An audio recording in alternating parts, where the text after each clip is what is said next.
Simulan na muna natin ito. Ililinawan lang natin kay Uncle Martin. Ito na naman, magdedebunk na naman po tayo ng mga fake news ng mga talipandas. Romualdez, lawyer. Ito po ay na-post noong July 2. Insist no probe show these links to infamous. Ayan nga po mga kababayan, mga karayuma. No? So, nakasuhan po si Uncle Martin at naabsuelto po kung hindi niyo po naaalaman. Kinasuhan po nila ngayon si Uncle Martin pero po naabsuelto. Kinasuhan po nila. Ngayon naabsuelto. Sasabihin na naman, may malita na may pira ang kurti. Aray ko. Ano naman sasabihin yan eh.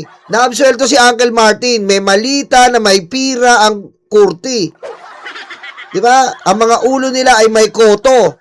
Kalat na sa social media. Aray ko. Ano naman po. Kasi nga po, naabsuelto na dito sa isang kaso ng flood control, naabsuelto. Ngayon, abangan po natin yung walong nagkaso po na 18 kargador, na 8 kargador na lang ang nag-file. Okay? 8 kargador na lang po ang nag-file. Sa dinami-dami po ng kargador na interview, may 18, may 24, meron pang 7. Pero 8 lang po ang nag-file, susmiyo. Aray ko. Ayan po ha. Ayan po, ngayon, kung si Mr. Bonoan po na direkta po na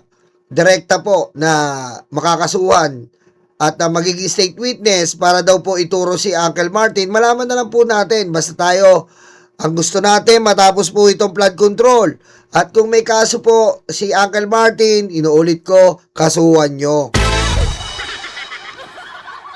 Diba? Kasuhan natin para matapos na, wala na po tayong mga pagtatalo pa. Dahil tayo po ang nabiktima ng flood control. Dahil tayo nga po ang nagdurusa. Ngayon, ang hiling po natin ay yung tamang tao lang po ang makasuhan natin. Kasi ang dami na masyado na maingay yung itong pangalan ni Uncle Martin Romualdez. Diba? Madaming pangalan, madaming issue na po na kinasangkutan na to. Humarap na po siya sa ICI.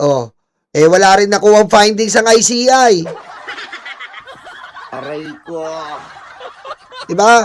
Ngayon, hintayin natin dito po sa ombudsman, baka sakaling yung 8 kargador, mausay-usay po ang kanyang ebidensya. Tignan natin na ang ebidensya nila, bago sila pumirma, kailangan meron pang abogado. Aray ko.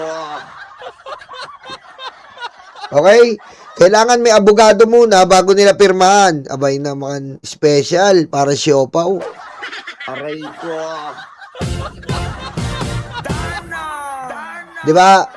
Pero, ano po yan alam po natin yung responsibilidad bilang speaker.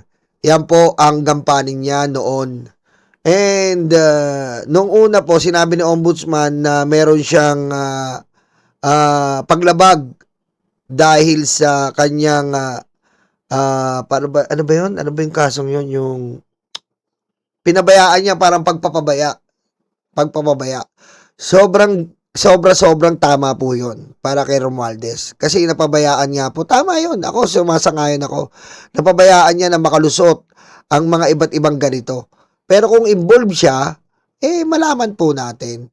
Kaysa naman po nag-iimbento tayo kung ano-ano iniimbento natin ng mga screenshot, ng mga kargador, pinaparap natin. Tandaan po natin, mga karayuma, mga kababayan, huwag kayong malihis.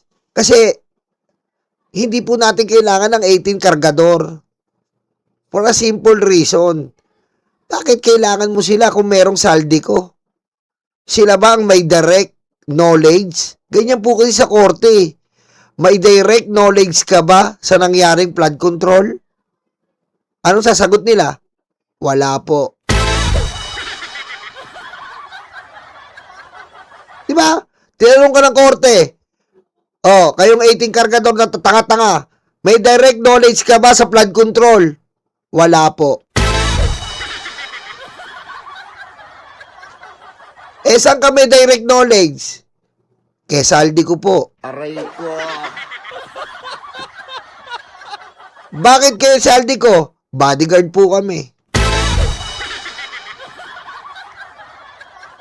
Ano kinalaman mo sa flood control? Wala po. Aray ko. Napaka-basic po ng tanong sa korte niyan. Oh, tatanungin ka, sino may kinalaman sa flood control? Tigabalot lang po kami ng pera ni Saldi ko. Si Saldi ko ba o kayo? Saldi ko po. Aray ko. So, sino po ang papakinggan ng korte? Si Saldi ko po. Si Saldi ko po ang papakinggan ng korte kasi kailangan ng korte ang may direct involvement, may direct knowledge sa kaso ng flood control. Hindi po ang mga alimuong. Kailangan ng korte si Bunuan, DPWH. Kailangan ng korte ang mga DPWH engineer. Kailangan ng korte ang mga congressman. Kailangan ng korte ang mga senador. Sila ang may direct knowledge sa flood control. Oh, kailangan ba sa korte? Nag-deliver po kami. Nag-deliver po kami dyan. Ito po yung picture. Picture lang?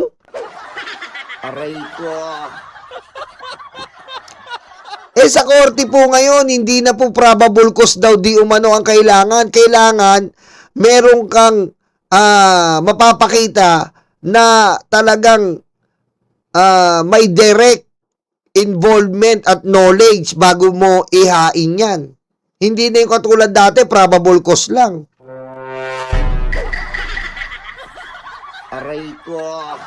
Diba? Kaya yan po yung sinasabi natin mga kababayan. Nililin lang kayo ng 18 kargador. Kasi pampalin lang sila eh. Wala naman talaga sila eh. Kahit sabihin na po natin mga kababayan, mga karayuma, na may direkta silang dineliver na maleta. Sino ba yung pasimuno? Doon po tutuntunin ng korte yan. Sino po ba ang pasimuno? Sino ba ang mas guilty? Yung nag-deliver ba o yung nagpa-deliver? Sagutin niyo po ba yan, mga kababayan? Mga kababayan, pakisagot nga. Naiinis ako, pagod ako ngayon eh. Mo bang maging safe sa tamang tao? Ito ang dapat mong gawin. First step, second steps, helmet. Sabi nanay ko, hotdog, ang binili mo potlong, tapos nagreklamo nanay ko, nagalit ka? Hoy, may nag-PM sa akin, hindi po si ballpoint yun ah. Aray ko. Aray ko. Hoy, grabe kayo. Sabi daw si ballpoint daw yung yung nasa video. Yung hindi po si ballpoint yung kumikis. Grabe naman kayo kay ballpoint. Aray ko. May nag-PM sa akin, Lex eh. Grabe, yung ba yung asawa ni ballpoint? Hindi po si ballpoint yun. Salbahe kayo. Aray ko. Mga chismoso. Yun o, si ballpoint ba yan? Hindi si ballpoint yun. Grabe kayo. Ang layo. Medyo maputi yun. Aray ko. Di ba? Balik tayo sa tanong, mga kababayan, mga karayuma. Ini-email lang natin dito ng basic na email lang. Sa korte po ba, sino may mas kasalanan? Yung nagpa-deliver o yung nag-deliver? Siyempre po, yung nagpa-deliver. Dahil siya ang may direct involvement sa senaryo o sa sitwasyon. So, kailangan mo ba ng 18 kargador? Hindi. Ipakita lang ni Saldi ko ang listahan. Wala nang pakialam yung korte. Saan? Sa mga deliver. Diba? Mapakita lang ni Saldi ko yung listahan ng mga dinideliveran. Tapos na ang kaso. Aray ko. Hindi na tayo dapat magpalinilang pa, mga kababayan, mga karayuma. Wala eh. Ang gusto nila, sakyan ng 18 kargador. Pampalihis lang yan ng impeachment. Pampalihis sa mga tunay na involved. Oh, Kung may maleta pala sa flood control, eh may maleta na noong 2019 kay Andaya. Basic. Kung may maleta noong 2019 kay Andaya, may maleta rin si Marcoleta dahil nandun siya katabi ni Andaya. Aray ko. Basic. Diba? Kaya yan lang po ang masabi natin dyan.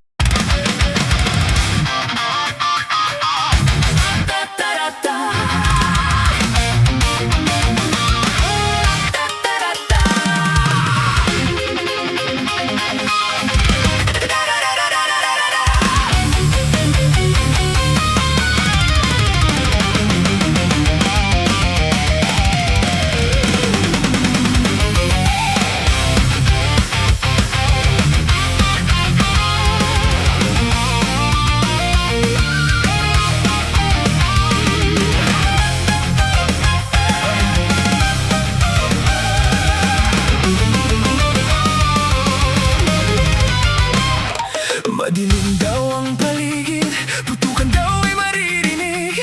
Takot sa kanilang mata, ikaw ay madadala. Huwag kang palinlang kaibigan, hudas na 13 yan. Sinira nila ang Senado, sobrang ganit mga ito. Hindi nyo na maloloko mga Pilipino. Gising na gising kami sa kabobohan nyo. Di bumenta ang pelikula, pati ang drama sa sobrang kapal na